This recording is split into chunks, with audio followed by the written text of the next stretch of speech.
শেখ হাসিনা যে চিন্ময়কে গ্রেপ্তার করার ব্যাপারে উনি অত্যন্ত দুঃখ প্রকাশ করে তার মুক্তি দাবি করে একটা স্টেটমেন্ট আমি আজকে গণমাধ্যমে দিলাম। ইসকনের নেতা চিন্ময় কৃষ্ণ দাসের মুক্তি ও সব সম্প্রদায়ের মানুষের ধর্মীয় স্বাধীনতা জানমালের নিরাপত্তা নিশ্চিত দাবি করে বিবৃতি দিয়েছেন ক্ষমতা ছেড়ে ভারতে চলে যাওয়া আওয়ামী লীগের সভাপতি শেখ হাসিনা।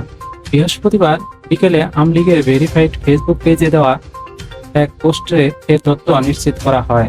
এতে শেখ হাসিনা বলেন, চট্টগ্রামে একজন আইনজীবীকে হত্যা করা হয়েছে। এই হত্যার তীব্র প্রতিবাদ জানাচ্ছি। এই হত্যাকাণ্ডের সঙ্গে যারা জড়িত তাদেরকে খুঁজে বের করে দ্রুত শাস্তি দিতে হবে। এই ঘটনার মধ্য দিয়ে চরমভাবে মানবাধিকার লঙ্ঘিত হয়েছে।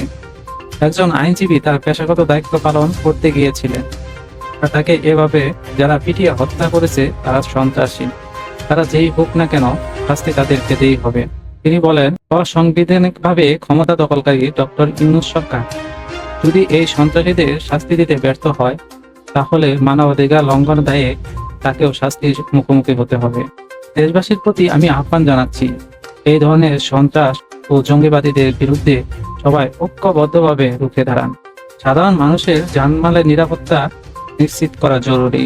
বিবৃতিতে শেখ হাসিনা আরো বলেন, বর্তমান ক্ষমতা দখলকারীরা সর্বক্ষেত্রে ব্যর্থতার পরিচয় দিয়ে চলেছে। নিত্য প্রয়োজনীয় দ্রব্যমূল্য নিয়ন্ত্রণ করতে ব্যর্থ, মানুষের জীবনে নিরাপত্তা দিতেও ব্যর্থ। সাধারণ মানুষের উপর প্রত্যক্ষ ও পরোক্ষভাবে এইসব নির্যাতনের তীব্র নিন্দা জানায়। সনাতন ধর্মাবলম্বী সম্প্রদায়ের একজন শীর্ষ নেতাকে অন্যায়ভাবে গ্রেপ্তার করা হয়েছে। অবিলম্বে তাকে মুক্তি দিতে হবে।